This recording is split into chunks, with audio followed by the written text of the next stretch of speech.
accomplish this? I think not actively, but in practice, there were the goals 1 and 2, like the culture of exchange and promotion of Southeast Asian culture, has been done, but they have not been reported to the association. So maybe with the strengthening of the national committees, the reporting can be done per countries. Because, for instance, the UP, our school sent a traditional performance group which went to Thailand last December, and they've been doing this regularly, but through the school network, their own school networks. So, but maybe with the national committee, the reporting would be done through the national committees rather than because the national committees report to Mahidol University, the SEADOM Secretariat. So, so it looks like we did not accomplish goals 1 and 2, but in practice we did. There were exchanges going on, and in our breakout sessions, those who will join the subcommittee on traditional music, I would like to hear from the other countries. No? So, and then, so the rest of this session, allow me to read 4 pages because the concept of tradition is actually quite complex. So allow me to, I beg your indulgence to listen to me in these 4 pages. No? But I will talk about tradition from the Philippine experience. So here it goes. It is impossible to speak about the traditional music of Southeast Asia in the singular. Because of the region's geography and history, continental and insular Southeast Asia have always been at the crossroads of Asian, European, and later American cultures, encounters of which have resulted to both internally and externally induced cultural changes. An awareness of the histories of these cross-cultural encounters make us realize that traditions have not always been received from the past as if pure and fixed, but have come about as varied creative responses to culture changes in particular time periods. Traditional court musics of Southeast Asia, for example, have tended to be resilient and conservative, as if timeless traditions, because its adherents have believed in their enduring music essences and have therefore maintained them as such, that is, permanent and unchanging. But at some point in the past, those timeless traditions must have been constructed as the courts in Southeast Asia had consolidated their power. We know, for example, that the gamelan of Central Java had roots in village communities, and that it was later appropriated by the sultans of Yogyakarta and Surakarta as musical symbols of their power, that is, as a divine manifestation in a socially constructed cosmology. The same is also true of Hindu-Balinese gamelan, which continues to be practiced by villagers today even after the courts are gone. Yet, traditional musics of Southeast Asia cannot speak for the whole region. At the fringes of court cultures are village cultures, which, as just mentioned, were the sources from which court music traditions had evolved from. The villages and courts therefore had an interdependent cultural relationship with each other. The key word is interdependent relationship. In the villages, among the majority of the populations, there were varied forms of music making that were based on musical interlock as a musical symbol of social cooperation.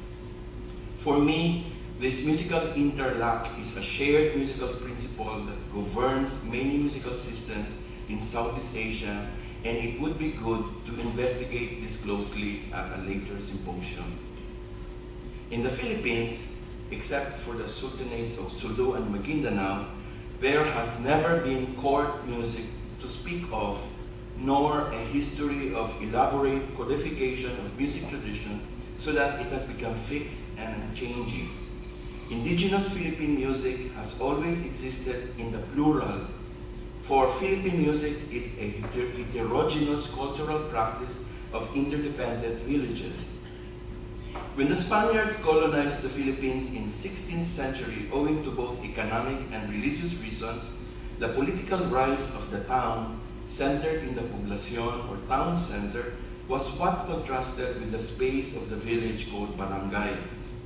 In both spaces, town and village, culture was centered on Catholic religion because the priests in the evolution of the dominant Philippine lowland culture were very important in maintaining the hold of Spanish Empire in the islands. Religious feasts and devotions were strictly observed, and music making was a representation of this political economic infrastructure. Each year, communal efforts have been focused on the fiesta, where loud brass band music is heard. And we understand why our brass band played loudly last night. They're used to loudness, because loudness is happiness in the fiesta. When the towns evolved into port cities, which exported the agricultural products of the country in 19th century, many European nationals established merchant houses in Manila, Cebu, and Iloilo, and therefore government bureaucracy also became more complex, prompting Spanish diaspora into Philippine cities. Along with them were also European writers who wrote travelogues, which did not fail to mention the brass bands as well as the local song dance musical genres that were described to be symbols of national identity, like the Kundiman, Kumintang, and Balitaw. You are seeing a representation of a popular music genre, Kundiman, on the screen.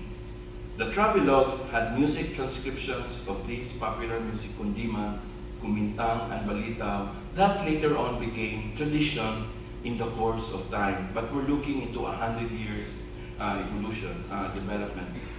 The music transcription of Kundiman is in this 1847 album, preserved in an illuminated manuscript commissioned by a Spanish journalist, Gervasio Centerenola. The second is a transcription of Kumintang by a French traveler, Jean-Baptiste Malat, in 1848.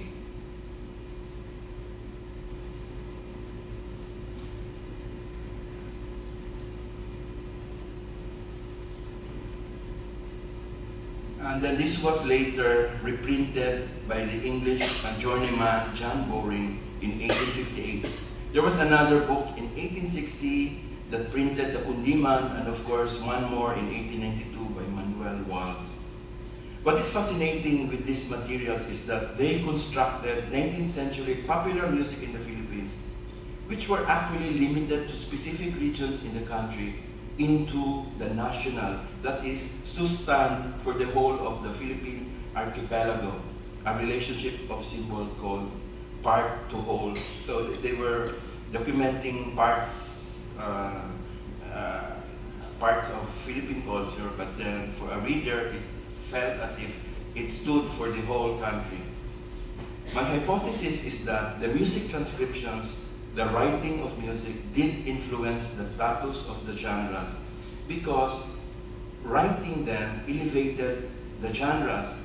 There was a value added to them, such as later on as it evolved, it became this. From popular, it became traditional. From traditional, there was a value added to it. They were used as symbols in the Philippine Revolution. So they became, from the traditional became attached to the political. In the case of the Kundiman, this genre lost its dance component in the 20th century and became a serious type of music for voice alone. The song Bayan Ko, sung in the 1986 People Power Revolution, is a good example. To look closely, this ubiquitous song dance genre in the Philippines is not tied into the national political, for it was, in its beginning, simply entertainment music in the village festivities, especially during meetings between wife givers and wife takers, so marriage negotiation. This was just a symbol of families meeting with one another. The song genres I just mentioned are reminiscent of indigenous type of music still cultivated in remote parts of the Philippine Islands today.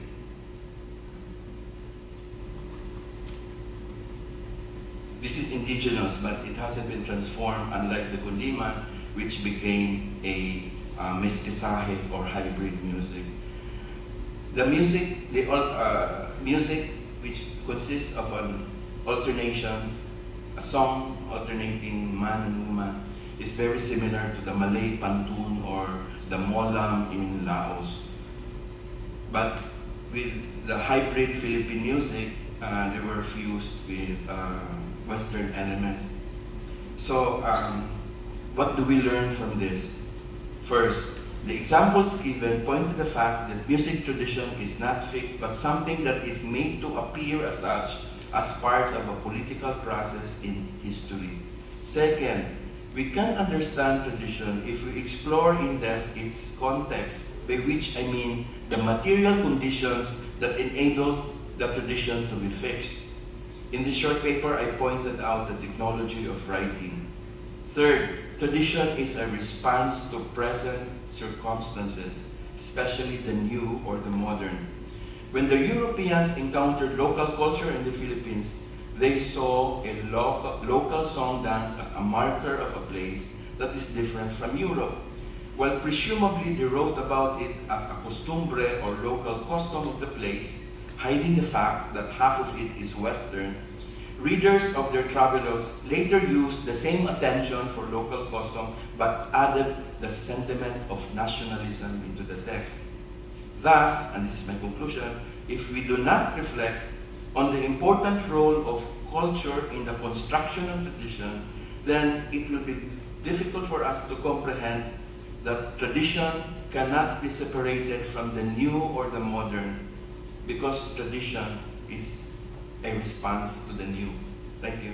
So maybe we will discuss this some more, but I need inputs from other countries.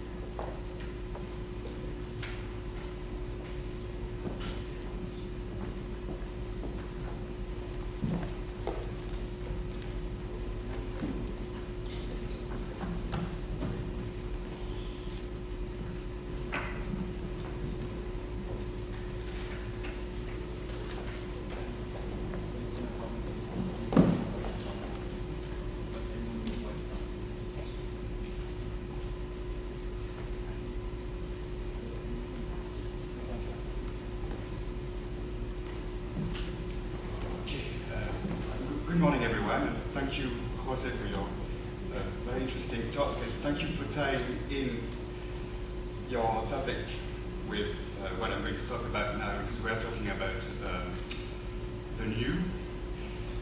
My name is Jean-David Caillouët, for those of you who haven't met me yet, and I work for SEADOM University, and last year I was asked to help out with a committee that is entitled Celebrating the New, which I'll try to summarize to the best of my abilities for the next 10 minutes.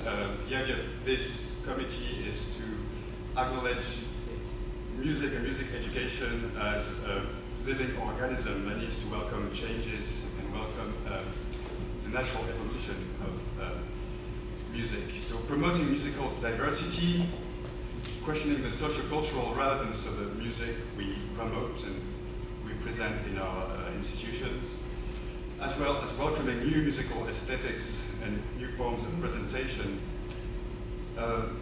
So what I'll do now is summarize the few topics of categories of suggested activities that we identified last year. I'll try also to illustrate those topics through examples of work that has been conducted throughout the last 12 months. Unfortunately, as Bernard mentioned yesterday, we didn't consolidate the committees as well as maybe we should have last year.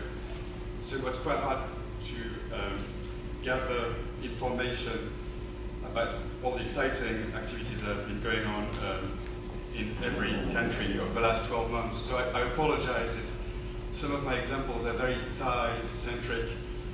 I can only talk about what I'm aware of. So the first topic we discussed last year was the importance of recognizing the new in the tradition.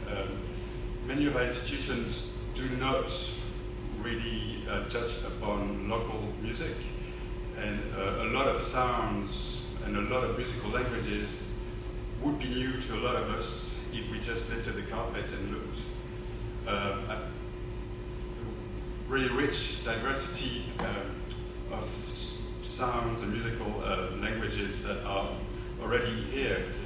So celebrating the new started off with the idea of working together with the Traditional Music Committee subcommittee to assist in archiving music, old and new, just to help us become more aware of the richness of the music we have in the region. So, for example, in March last year, so exactly a year ago, some students and staff from SEADOM went to Myanmar, to Itame, to work with students and staff alike that share their expertise through workshops and performances, and also performances combining students from both institutions, but also sending researchers and ethnomusicologists who at the same time gathered high quality recordings, conducted recordings, interviews with masters of traditional music, and organized a concert through which young musicians became aware of the music of that region, of that country, and exchanges were established. It's a good way of building friendships and connections that can be built upon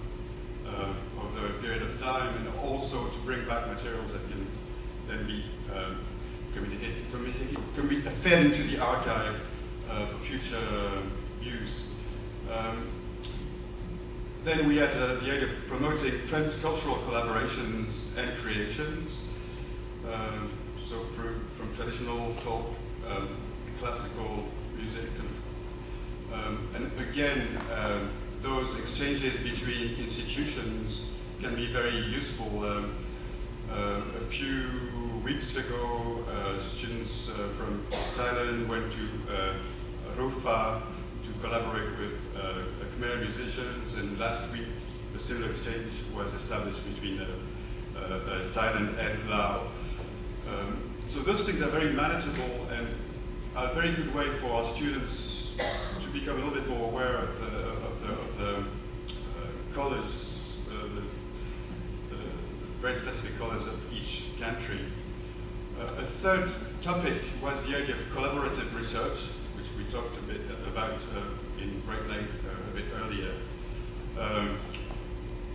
So I'd like to talk a little bit about practical research, so research through music. So the idea of revisiting and rediscovering traditional music philosophies through the exploration of oral traditions and improvisations techniques. And I'd like to take as an example a research that's been conducted over the last 2 years, where a clarinetist from Thailand, from a Western classical tradition, went to research the music of his homeland in the north of Thailand, the music of the Piner, not only applying the techniques and stylings and ornaments or rhythmic idioms of the music, but observing the process of the creation of that music, to then communicate this to his students through improvisation sessions, through design musical exercises that allow the students to connect with a way of making music and applying their Western technique to something that is more inherent to the way music would be created in this region. So bridging the oral with the more formal Western training. Again, I'm only scratching the surface of all those projects, but I'm trying to give everyone an idea of what those topics can mean. On a wider scale, this involved not necessarily people involved with any SEADOM, affiliated with SEADOM institutions, but there was a big ASEAN meeting in Tokyo just last month where people from many countries in Asia shared their own musical language through the creation of a performance piece that involved traditional instruments from Indonesia, but also electronic musicians from Malaysia and so on. And that leads us to the next topic or suggestion we had last year, which was creating dialogues on fusions of musical styles, combining acoustic sounds with the new technologies and so on. And again, I think most of us are very aware of what's going on, but I think we have nothing to envy with what's going on in Europe or America right now, and there are plenty of festivals blossoming in the region. For example, collaboration between Bangkok and Singapore called the Live Loop Asia Festival, where musicians from Singapore, Malaysia, Bangkok, and also Hong Kong and Japan collaborated over 5 days to present work involving looping technologies, so real-time composition. And the variety of music was absolutely astonishing. For example, the Sa ensemble from Singapore, who combines Singaporean Chinese traditional music with new technologies to enable this tradition to move forward, creating a very appealing blend of very unique but still very rooted music, which they were able to articulate and explain to students from Thailand through workshops over those 5 days. And the list of events of this sort is growing. We had the Spectra in Malaysia, or Chopa Festival in Singapore.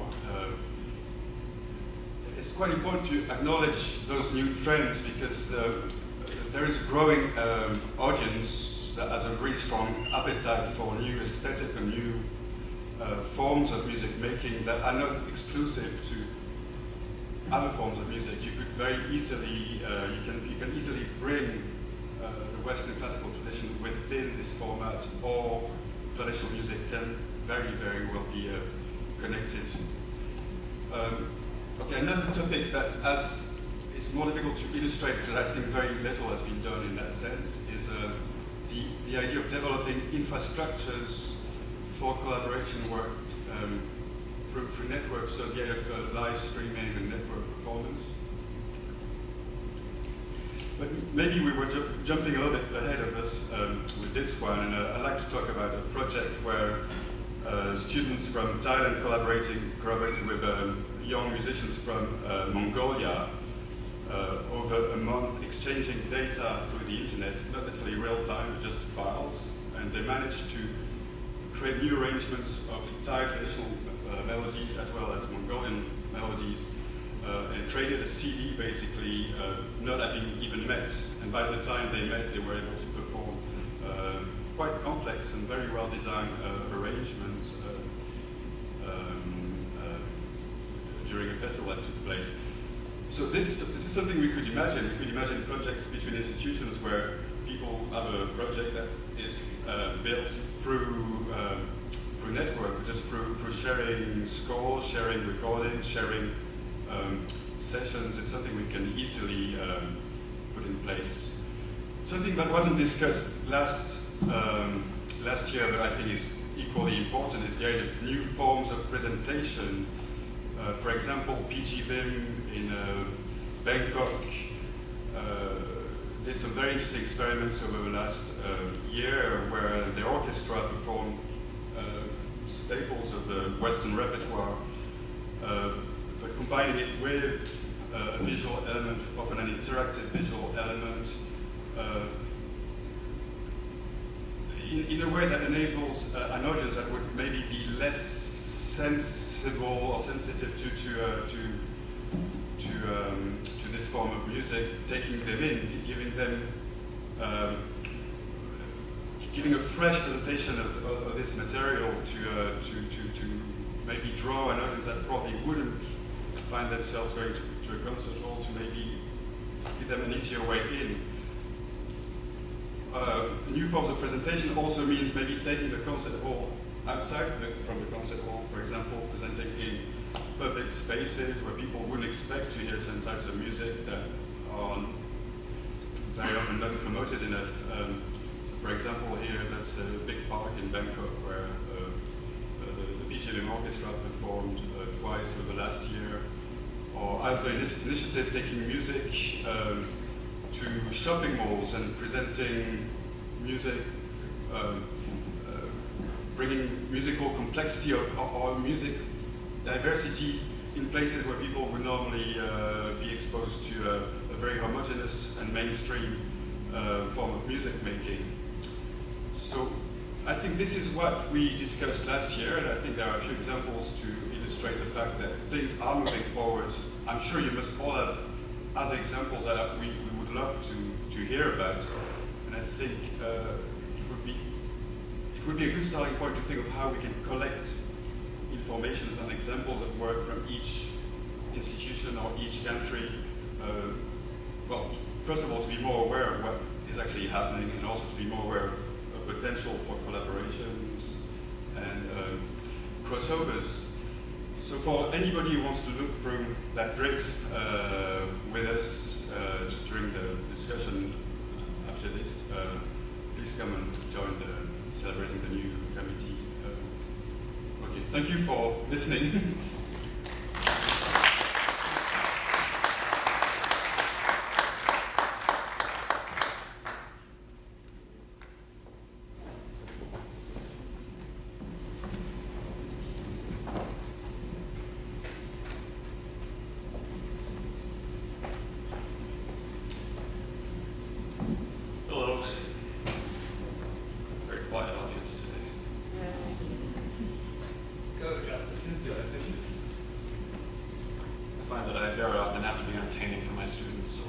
Being the last one to present today, I'll try to be as entertaining as possible.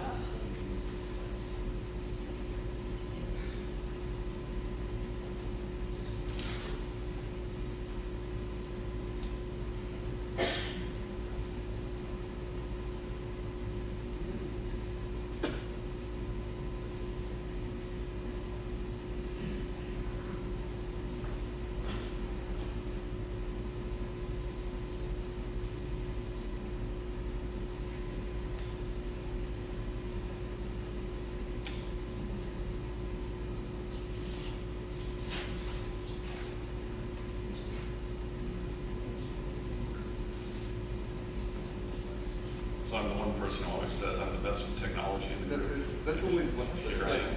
campaign. They were committed with the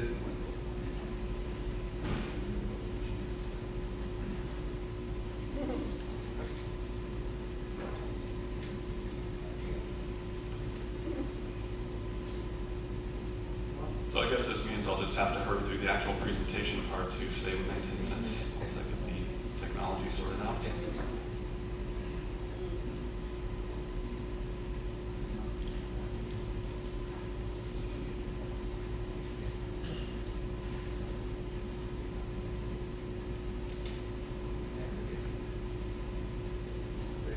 Okay, thank you for your patience. Nice big giant text, hopefully everyone can read. So I'll be discussing a little bit about student and staff opportunities, and I'm also now famous for the man who has come all the way from Singapore without any name cards to pass out.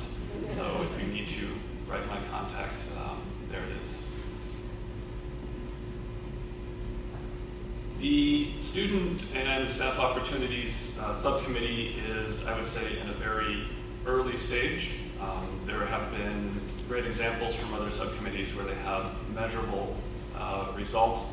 I think if you were to meet the entire team of the subcommittee, I'm here, so I'm looking for partners and collaborators to assist with this.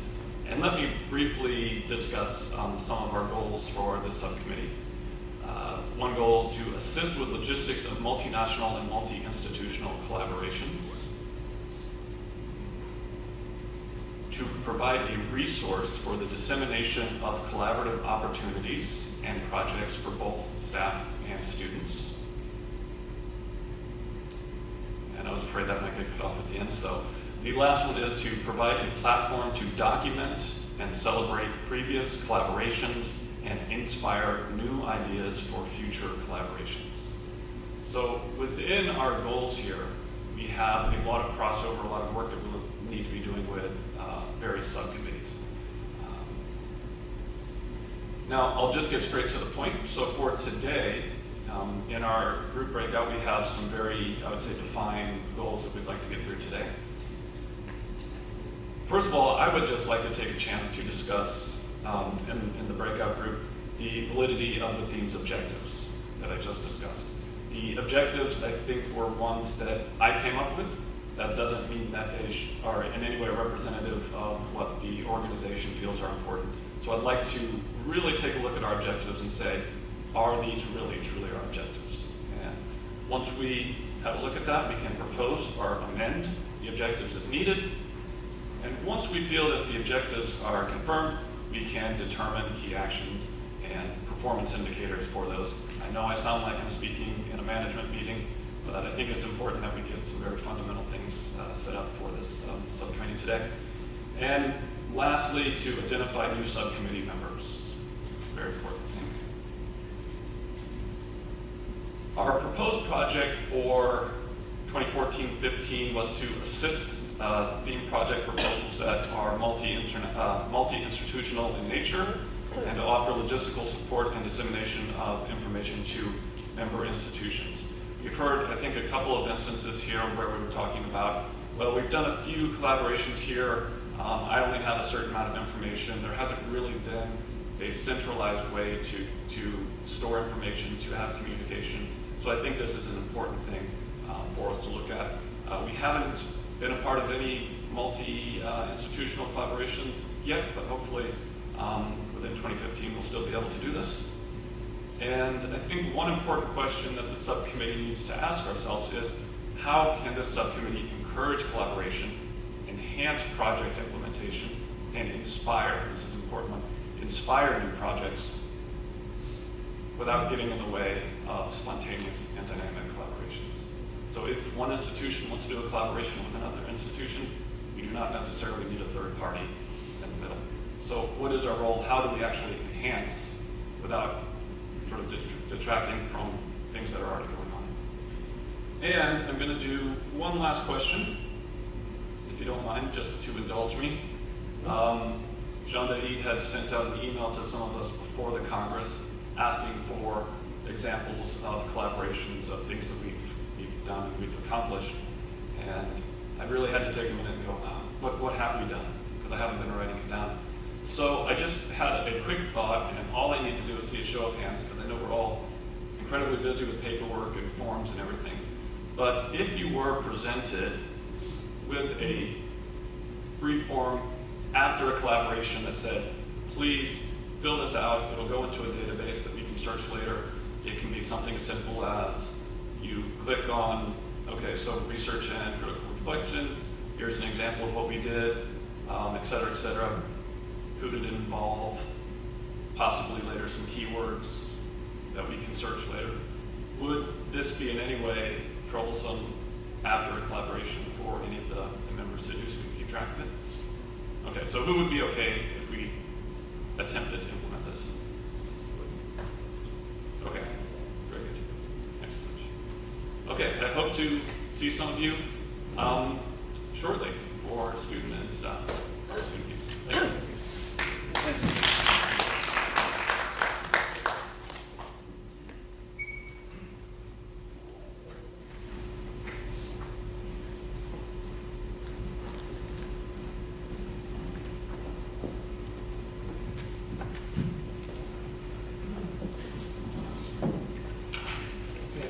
quickly to do two things now. One is obviously to direct traffic in terms of the 3 sessions that we're meant to have at this stage.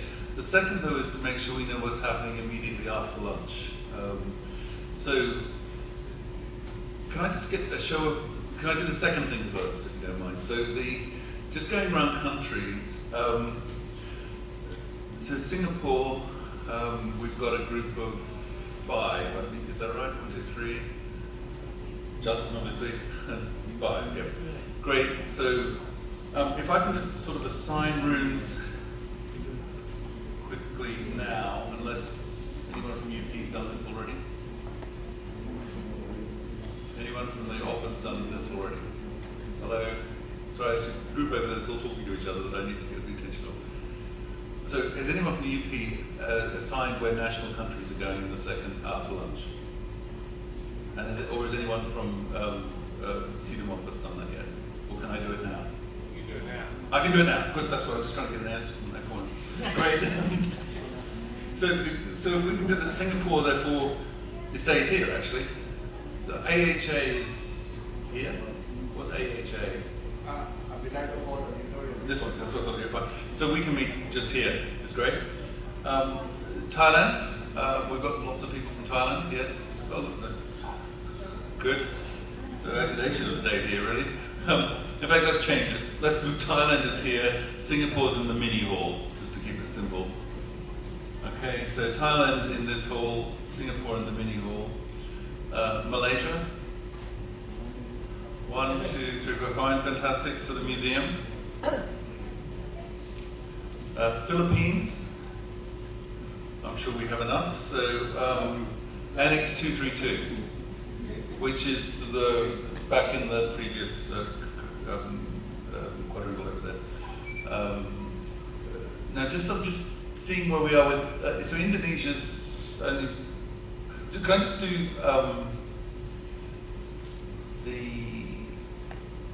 just looking at sort of, so one person from Indonesia, one person from Brunei. Lily's here somewhere, I think. Yes, two from Brunei. Cambodia, 1. Myanmar, 3. Vietnam now. Vietnam's now 0. Okay, Laos is 2. Laos 1. Now the question, I think actually that group could meet together would make sense, if that's okay. Then you've got enough to talk about what are the common issues working across there, and there's probably enough potentially that you can work things through. I mean, I'm very conscious that Indonesia as a country is a very different situation in all sorts of ways from the other countries I mentioned, but the others have got either 0 or 1 national school, if you like, whereas when you get to Indonesia, you've got something much more like Malaysia or Thailand or Philippines or whatever. But if we can do that together, now this moment of complete blank, and therefore that would be in room 226.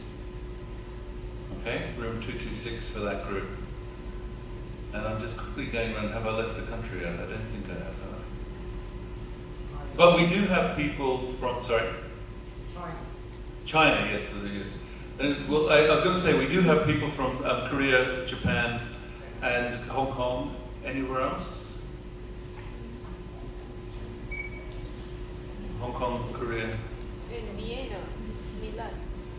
Sorry? Vienna, Milan. Oh, of course, Milan. Sorry, where's Milan? He's not He's over there, yes.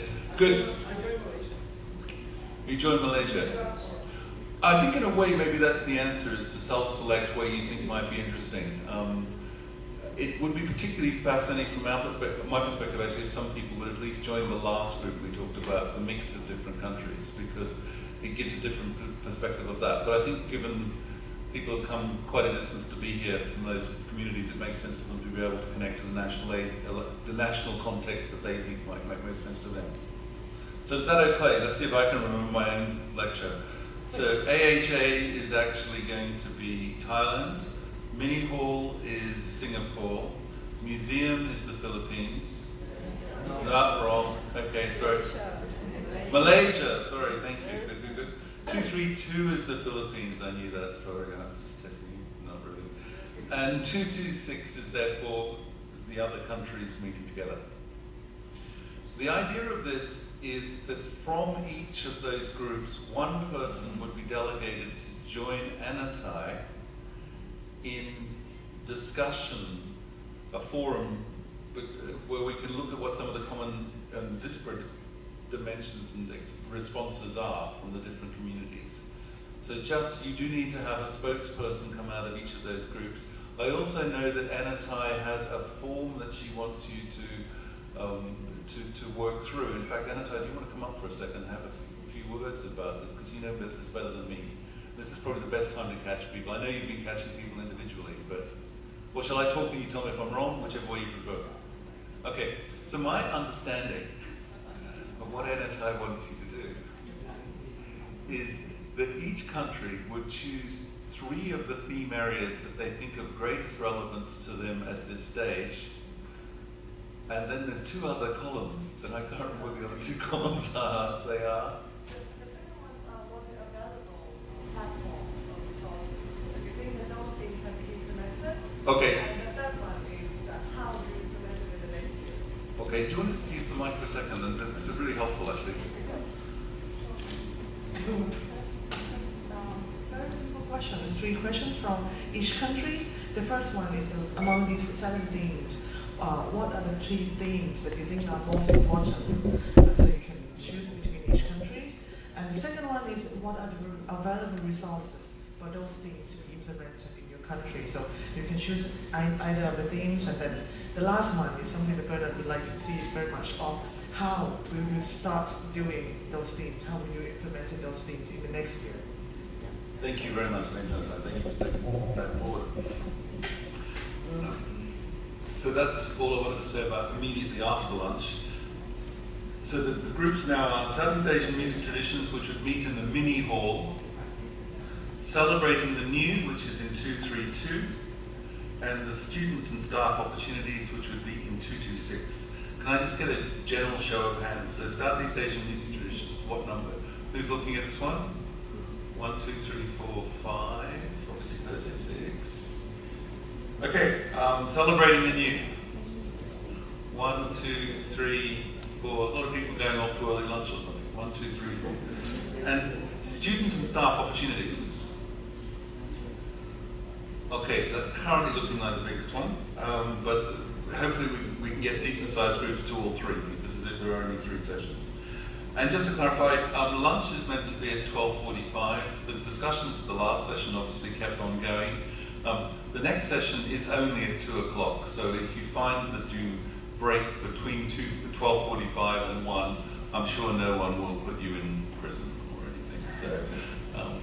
So just to know that we should be finishing at 12:45. If it takes a little bit longer, then the discussions are absolutely important. But we do have 45 to 50 minutes for those discussions now, so I'm sure they'll be extremely successful.